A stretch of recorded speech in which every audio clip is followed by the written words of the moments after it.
नमस्कार दोस्तों। आज मैं आपको एक ऐसी कहानी सुनाने वाला हूं जिसमें है रहस्य भी, कॉमेडी भी और एक जबरदस्त सीख भी। कहानी का नाम है रात का चोर और पतीला। गांव का नाम था बेलापारा। गांव छोटा था पर खबरें बड़ी तेजी से फैलती थीं क्योंकि वहां का सबसे बड़ा न्यूज़ चैनल था चाचा हरीराम की चौपाल। एक दिन सुबह सुबह गांव में हल्ला मच गया। अरे, कल रात किसी ने रामलाल के घर से पतीला चुरा लिया। पतीला भी कोई साधारण नहीं था। वो वही पतीला था जिसमें रामलाल की पत्नी सावित्री हर त्योहार पर 20 किलो खीर बनाती थी। गांव वालों ने कहा, अब तो चोर आ गया, अब तो गांव बर्बाद। चाचा हरीराम ने तुरंत घोषणा कर दी, अब इस रहस्य को मैं सुलझाऊंगा। मैं हूं बेलापारा का सीआईडी। रहस्य की शुरुआत। रामलाल रो रहा था, भाई, पतीला नहीं मिलेगा तो मेरी पत्नी मुझे ही खीर में उबाल देगी।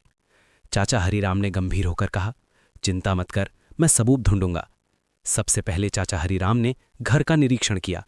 दरवाजा टूटा नहीं था, खिड़की भी सही थी, ताला भी बंद था। चाचा हरीराम ने आंखें से कोड़कर कहा, मतलब चोर घर के अंदर का ही कोई है। ये सुनते ही रामलाल का चेहरा पीला पड़ गया। गांव वालों की जांच। अब चाचा हरीराम एक एक करके लोगों से पूछताछ करने लगे। पहला संदिग्ध था गब्बर मिस्त्री, जो हमेशा बोलता, मेरे बिना गांव में कुछ नहीं चलता। चाचा ने पूछा, कल रात कहाँ थे? गब्बर बोला, चाचा, मैं तो घर में था, पत्नी के डर से। दूसरा संदिग्ध था पप्पू हलवाई, जो हर बात में मिठाई बसेड़ देता। चाचा, तूने पतीला चुराया है? पप्पू, चाचा, मेरे पास तो खुद का कढ़ाई है, मैं पतीला क्यों चुराऊंगा? तीसरा संदिग्ध था भोलू, जो गांव का सबसे आलसी लड़का था। चाचा, तूने चुराया? भोलू, चाचा, मैं तो इतना आलसी हूं कि चुराने भी नहीं जाऊंगा। रात का जाल। चाचा हरीराम ने फैसला किया, आज रात हम चोर को रंगे हाथ पकड़ेंगे। उन्होंने रामलाल के घर में एक नया पतीला रखवाया और उस पर लिख दिया, चोर के लिए फ्री पतीला।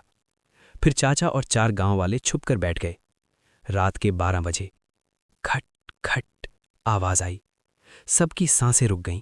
एक परछाई धीरे धीरे आई, पतीले को उठाया और चुपचाप बाहर जाने लगी। चाचा हरीराम ने टॉर्च जलाई और गरज कर बोले, रुको, कौन हो तुम? और तभी सबके सामने जो निकला वो कोई चोर नहीं, सावित्री निकली। रामलाल की पत्नी। रामलाल का मुंह खुला का खुला रह गया। रामलाल, अरे तुम? सावित्री गुस्से में बोली, हां मैं, और सुनो, तुम्हारे पतीले में छेद था, मैंने उसे कबाड़ी वाले को दे दिया था। गांव वाले बोले, तो कल वाला पतीला चोरी नहीं हुआ?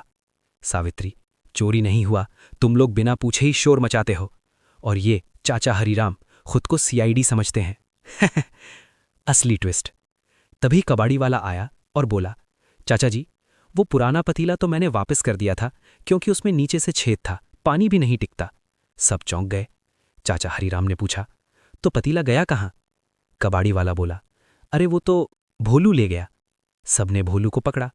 भोलू बोला, चाचा, मैं चोर नहीं हूं, मैंने पतीला इसलिए लिया था क्योंकि उसमें छेद था और मैं उसे पानी भरकर नहाने के लिए इस्तेमाल करना चाहता था। सब बोले, छेद वाले पतीले में पानी टिकेगा कैसे? भोलू ने मासूमियत से कहा, इसीलिए तो मैंने सोचा कम पानी लगेगा, जल्दी नहा लूंगा।